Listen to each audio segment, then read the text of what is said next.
नमस्कार। BEd bridge course NIOS में आपका स्वागत है। हम लोग पढ़ रहे हैं पेपर फर्स्ट के इम्पोर्टेंट क्वेश्चन आंसर। यह है क्लास 14 और पेपर का नाम है child development and educational psychology. अगर आप न्यू सिलेबस पूरा सिलेबस प्राप्त करना चाहते हैं तो नीचे दिखाए गए व्हाट्सएप नंबर 7055667037 पर आप कांटेक्ट कर सकते हैं। वहाँ पर आपको एक इम्पोर्टेंट ग्रुप में जोड़ दिया जाएगा जहाँ पर आपको ब्रिज कोर्स से संबंधित इम्पोर्टेंट जानकारी समय समय पर मिलती रहेगी। तो ये नंबर आप नोट करके रख लीजिएगा। सारी हेल्प किसी भी प्रकार की ब्रिज कोर्स से संबंधित समस्या का समाधान इस व्हाट्सएप नंबर पर आपको मिल जाएगा। चलिए, आज का इम्पोर्टेंट क्वेश्चन है सीखते हुए करना सिद्धांत क्या है।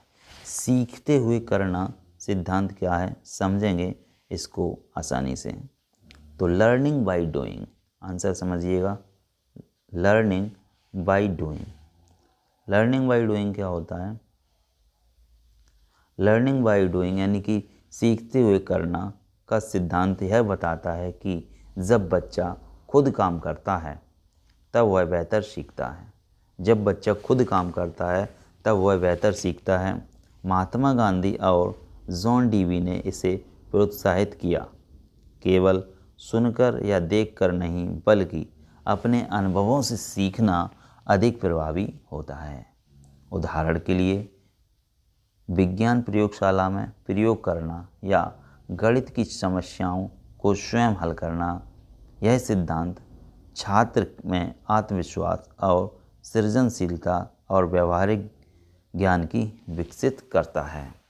करने का मतलब है कि लर्निंग बाय डूइंग का सिद्धांत हमें ये बताता है यदि हम या बच्चा या कोई भी व्यक्ति स्वयं खुद ही काम करके सीखेगा तो वो सीखना बेहतर होता है। और महात्मा गांधी जी और जॉन डीवी जी ने बताया है कि केवल सुनकर सीखना या देखकर सीखना उससे भी ज़्यादा बच्चे स्थायी सीख सकते हैं अनुभव करके, यानी कि कर करके। जैसे कि विज्ञान की प्रयोगशाला में बच्चे कुछ करते हैं, कुछ प्रयोग करते हैं तो वो आसानी से और अच्छे तरीके से सीखते हैं। इसी प्रकार गणित की समस्याएं हैं, अगर बच्चों को बता दी जाएं तो उतना बच्चा नहीं सीखेगा, लेकिन बच्चा यदि अपने आप से उसका हल निकालता है तो वह स्थायी और आत्मविश्वास के साथ सीखता है। तो करते हुए सीखना लर्निंग बाय डूइंग सिद्धांत बच्चों में आत्मविश्वास बढ़ाता है, बच्चों में सृजनशीलता बढ़ाता है और व्यवहारिक ज्ञान भी विकसित करता है।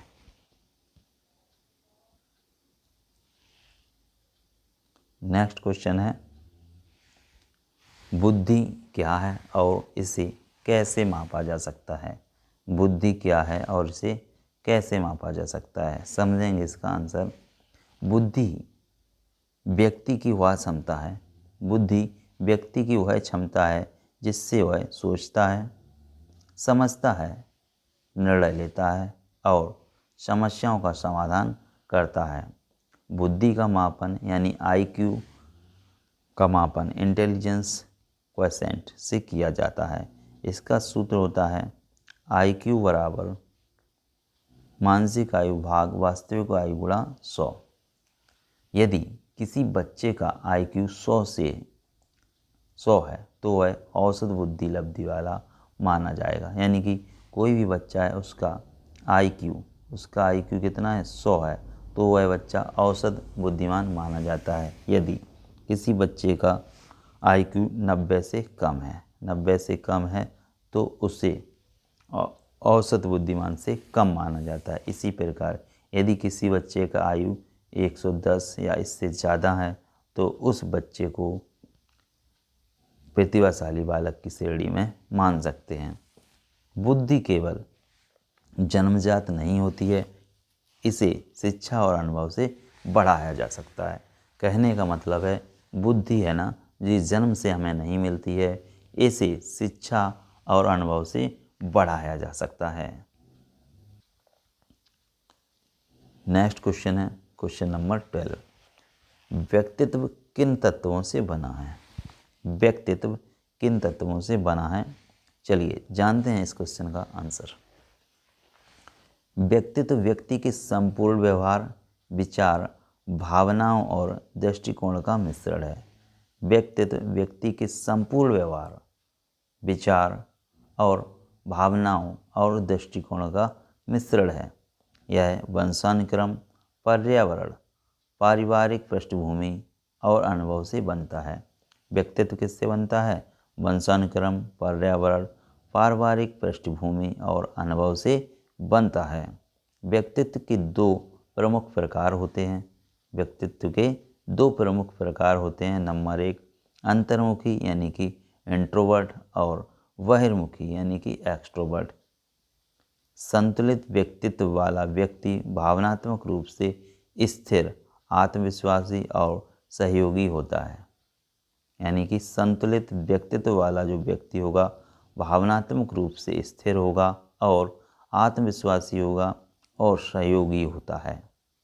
शिक्षा का उद्देश्य बच्चों में ऐसा ही संतुलन व्यक्तित्व विकसित करना है।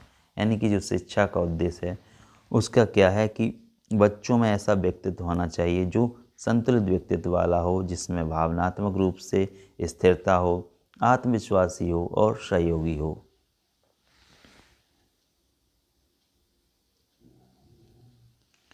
अगला क्वेश्चन है, भावनात्मक विकास का शिक्षा से क्या संबंध है? भावनात्मक विकास का शिक्षा से क्या संबंध है? समझते हैं इसका आंसर। भावनाएं बच्चे के व्यवहार को प्रभावित करती हैं। भावनाएं बच्चे के व्यवहार को प्रभावित करती हैं। यदि बच्चा भावनात्मक रूप से अस्थिर है, यदि बच्चा भावनात्मक रूप से अस्थिर है तो उसका ध्यान पढ़ाई में नहीं लगता है। इसके विपरीत यदि भावनात्मक रूप से बच्चा स्थिर है तो उसका ध्यान पढ़ाई में लगता है। इसलिए शिक्षा में भावनात्मक विकास बहुत आवश्यक है। शिक्षक को विद्यार्थियों के साथ स्नेहपूर्ण व्यवहार करना चाहिए ताकि वे भय से मुक्त होकर, तनाव से मुक्त होकर सीख सकें। सहानुभूति, समझ और सहयोग की भावना बालक को संतुलित बनाती है। क्वेश्चन क्या था? भावनात्मक विकास का शिक्षा में क्या संबंध है? तो हमने यहाँ सीखा कि भावनाएं बच्चे के व्यवहार को प्रभावित करती हैं। यदि बच्चा भावनात्मक रूप से स्थिर है तो उसका पढ़ाई में और कामों में मन लगता है। यदि बच्चा अस्थिर नहीं है यानी कि स्थिर है तो उसका पढ़ाई में ध्यान लगेगा और वो अच्छे से सीखेगा। इसलिए शिक्षा में भावनात्मक विकास का बहुत आवश्यक महत्व है। शिक्षक को विद्यार्थी से स्नेहपूर्ण, प्यार से व्यवहार करना चाहिए ताकि वे भय से मुक्त होकर, डरे नहीं और तनाव से मुक्त होकर सीख सकें। सहानुभूति, समझ और सहयोग की भावना बालक को संतुलित बनाती है। अगला इम्पोर्टेंट क्वेश्चन है, आत्म अवधारणा क्या है? आत्म अवधारणा यानी कि सेल्फ कॉन्सेप्ट क्या है? समझिएगा, आंसर समझेंगे इसका। आत्म अवधारणा का अर्थ है व्यक्ति की अपने बारे में सोच और विश्वास। आत्म अवधारणा का अर्थ है व्यक्ति की अपने बारे में सोच और विश्वास। जैसे मैं बुद्धिमान हूँ या मैं यह कर सकता हूँ। सकारात्मक आत्म अवधारणा व्यक्ति में आत्मविश्वास और प्रेरणा लाती है। क्या कह रहा है? सकारात्मक आत्म अवधारणा व्यक्ति में क्या लाती है? आत्मविश्वास और प्रेरणा लाती है, जबकि नकारात्मक सोच उसके विकास को रोक देती है। नकारात्मक सोच उसके विकास को रोक देती है। शिक्षक का कार्य है कि विद्यार्थियों में सकारात्मक आत्म अवधारणा को विकसित करना। शिक्षक का यानी कि टीचर का क्या काम है? विद्यार्थियों में सकारात्मक आत्म अवधारणा का विकसित करना, जिससे कि बालक या बच्चे अपनी क्षमताओं पर भरोसा कर सकें और अच्छे से सीख सकें, ज्ञान का अर्जन कर सकें और एक अच्छे व्यक्तित्व वाला बालक या व्यक्ति बन सकें। नोट्स लेने के लिए आपको स्क्रीन पर एक व्हाट्सएप नंबर दिख रहा है, आप इस पर कांटेक्ट कर सकते हैं। यदि आप चाहें तो ये ब्रिज कोर्स PDPET का क्वेश्चन बैंक भी ले सकते हैं। क्वेश्चन बैंक के लिए आपको उसी व्हाट्सएप नंबर पर मैसेज करना है, टाइप करना है क्वेश्चन बैंक, और आपको सभी इम्पोर्टेंट टॉपिक के क्वेश्चन आंसर मिल जाएंगे। संपूर्ण कोर्स एक ही बैंक क्वेश्चन बैंक में मिल जाएगा। तो आज की वीडियो में दोस्तों इतना ही। मिलेंगे नेक्स्ट वीडियो में। ख्याल रखिएगा अपना और अपनों का। जय हिंद।